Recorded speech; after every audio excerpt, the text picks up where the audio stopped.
Assalamu алейкум кыргыз элим. Саламатсыздарбы? Жакшы турасыздарбы? Бүгүн 26 февраль 2021 жыл. Биз Ысык Ата районуна караштуу Ак Тилек чек ара көзөмөлдөө өткөрүү постунун жанында турабыз. Биз жарандык кайдыгер карабаган жарандар катары өзүбүздүн позициябызды билдирип жана арыз менен Камчы Кыдыршаевичке кайрылып кетүүнү туура көрдүк. Себеби ушул эки посттон моореки сиздер көрүп аткан былтыр пандемияда гумпомошко келген ыбыйылдар чыгып кеткен. Ошол ыбыйыл канча деген адамдарыбыз каза болду. 4000 канча экен так маалымат боюнча 4045 адам каза болуптур да. Ошол 4045 адам Assalamu alaikumlar. ковид оорусунан каза болушту. Ошол гумпомуштар ушул эки Ак Тилек пост аркылуу чыгып кеткен. Ошол мисал үчүн мисал келтире келсек, Чубак ажы устатыбыз 10 июлда каза болуп атат. Ошол эле 16-сында бияктан өтүп кетип атат да. Эми арыз окуп коелу. Так маалыматты айта кетсек, урматтуу мекендештер, урматтуу туугандар, былтыр 2020 жылдын 16 июль күнү так ушул Ак Тилек чек арасында, көзөмөл өткөрчү чек арасында биз тараптан кандай жол менен өтүп кеткен белгисиз, бирок ошол эле күнү казактар тарабы, казактар КМБ жана чек ара кызматкерлери тарабынан 11 тонна этил спирти жана 24 дана кычкылтек концентратору кармалган.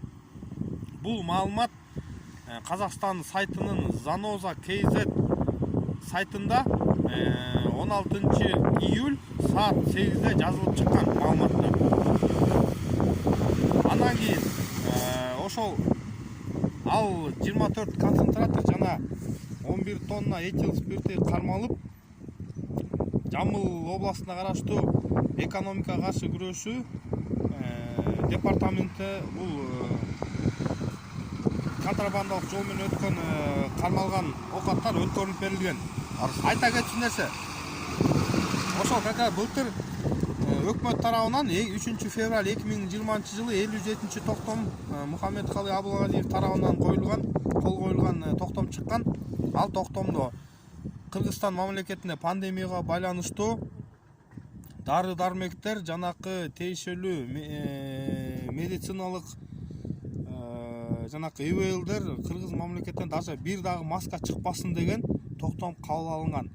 Эмне үчүн ошол номер 57 токтом кабыл алынгандан кийин февраль айында, июль айында ошол этиловый спирт кычкылтек концентраторлору чыгып кетип жатат, урматтуу туугандар.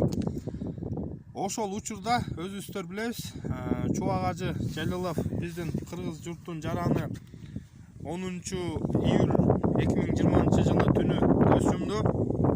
Андан башка сырткары 4000ден ашык жарандарыбыз ошол кислороддук концентраторлор жетишпестиктен кайдыгер карап аба жетпей ошондон каза табышты.